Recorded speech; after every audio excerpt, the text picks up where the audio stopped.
The theme of the meeting is the prophetic life. And I'm sure many, but I know not maybe around, we've known better. When you hear the prophetic life, in some circles, what you expect to hear is a seer. Somebody who can give you, the gift of the word of knowledge, the gift of the word of prophecy, the gift of word of wisdom, discernment of spirit. Somebody will tell you, oh, I see an angel, there's a spirit. When you hear prophetic, there's a way he paints that picture. How many of us have been swayed by that? We all love it. We love it. When our birthday, we always want tongues and interpretation. We always want somebody to give you a word. You always like the spectacular and, you like the supernatural. We all love it. I like it too. I like to be told a word on my birthday. But I know that is not the prophetic. That I got a word, and I give you a word of prophecy through gifts of the Spirit. It doesn't mean I'm prophetic. In fact, our interpretation of who prophets are is actually a very carnal definition of who prophets are.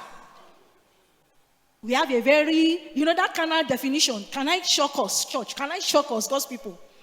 That definition is not different from our mindset of Dibia, Babalawo. You go and meet Osoyin, and there's one Babalawo. It's still part of the thing that came with us. It came with us, and we just feel that if anybody can tell you something, somebody can tell you something automatically about you, automatically the person is prophetic. And many of us will just answer, and that's why many believers in quotes that they say they are scammed. So they are walking down the road. Somebody say your parent, one woman is the one doing you, and then you give attention. By giving attention, that attention is not because you hurt them.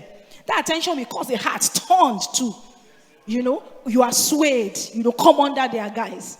And there's something about the prophetic, about, those kind of a thing.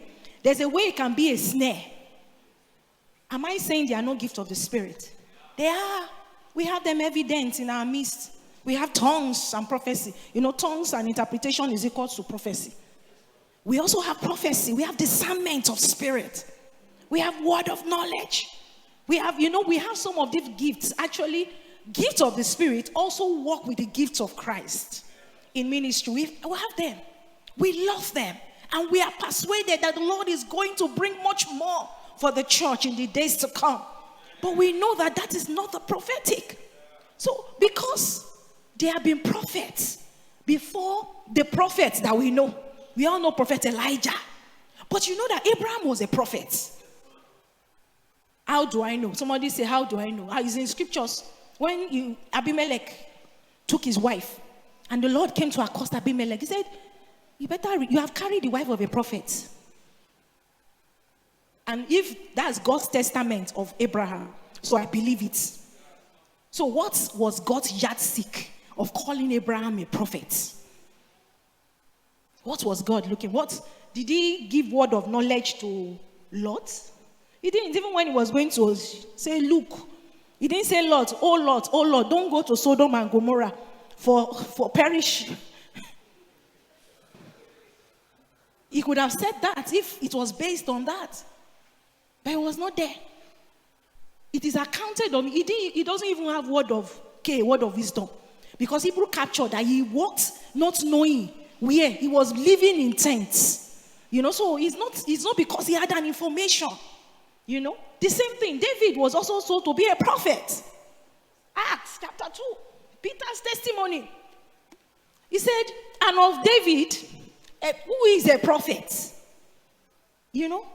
God's people, the prophetic life is not the gift of the Spirit. Is not the gift of the Spirit. Is obviously not about the giftings of the Spirit. I acknowledge the office of a prophet. I acknowledge the gifts, but it is not what we are talking about here, okay? Now, when we look at the theme, Revelation chapter 22. I think we can start from there. He says, then said unto me. So we know what happened, you know. He says, so see thou do it not. John was about to do what? To bow down for the angel that showed him the revelation. He says, for I am your fellow what? Servant. That's why I say fellow bond servant. Because some translation actually calls it fellow bond servants. And he says, and of thy brethren the what? The prophets. And of them that which what? Keep the sayings of the book.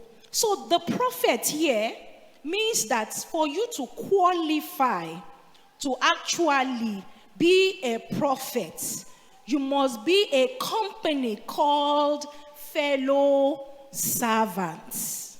Can we read that again? It says, I am thy fellow servant, and of, that is, this fellow servantship is from what is called the brethren. You must be this before you can say you are a prophet. Praise the name of Jesus.